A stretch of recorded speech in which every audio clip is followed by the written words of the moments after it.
Hello hi नमस्कार welcome to my mini blog. तो बहुत दिन पर दीरा बाबा आसଛନ୍ତି ଘରକୁ ସେଇଟା ପୁଣି କେରଳରୁ ଓଡ଼ିଶା ମାନେ ଘରକୁ ଆସଛନ୍ତି କେରଳରୁ।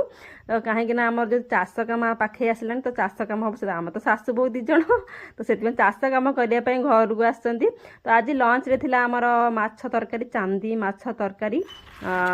ଆମେ ମାଛ ତରକାରୀ ବହୁତ ଟେଷ୍ଟ ହେଇଥିଲା ଆଉ ସମସ୍ତେ ମିଶିକି ଖାଇଲେ ସମସ୍ତେ ବୋଲି ଶାଶୁ ବୋହୂ ତ ଥିଲୁ ଆଉ ଦିଅର ଆସିଲେ ଆଉ ମୋ ଝିଅ ଆମେ ହେଇଥିଲୁ 4 ଜଣ। ଆଉ ସମସ୍ତେ ଏକାଠି ବସି ଖାଇଥିଲୁ। ଆଜି ଲଞ୍ଚରେ ଥିଲା ଟମାଟର ଚଟଣି ଆଉ ଚାନ୍ଦି ମାଛ ତରକାରୀ ଆଉ ପିତା ଶାଗର ଭଜା।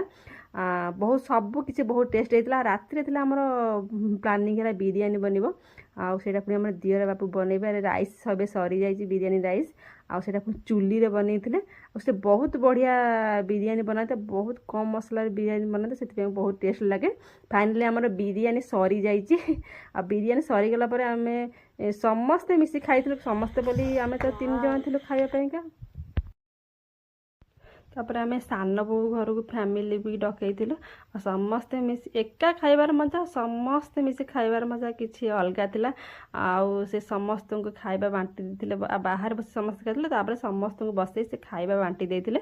କିନ୍ତୁ ମୋ ପାଇଁ ହେଇଥିଲା ମାଛ ବିରିୟାନୀ କାହିଁକିନା ମୁଁ ଚିକେନ୍ ଖାଏନି ସେଥିପାଇଁକା ମୋ ପାଇଁ ମାଛ ବିରିୟାନୀ ବନିଥିଲା ବହୁତ ବି ଟେଷ୍ଟ ହେଇଥିଲା। ଚିକେନ୍ ବିରିୟାନୀ ବି ସମସ୍ତେ କହୁଥିଲେ ବହୁତ ବଢ଼ିଆ ହେଇଛି ଆଉ ସମସ୍ତେ ବସି ଖାଇଲୁ ବହୁତ ଏନ୍ଜୟ କଲୁ। ଆଉ ଯେଉଁମାନେ ମୋ ବ୍ଲଗ୍ଟି ଦେଖୁଛନ୍ତି ଜଲ୍ଦି ଜଲ୍ଦି ମୋ ଚ୍ୟାନେଲକୁ ସବସ୍କ୍ରାଇବ୍ କରନ୍ତୁ। ଆଉ ଏମିତି କିଛି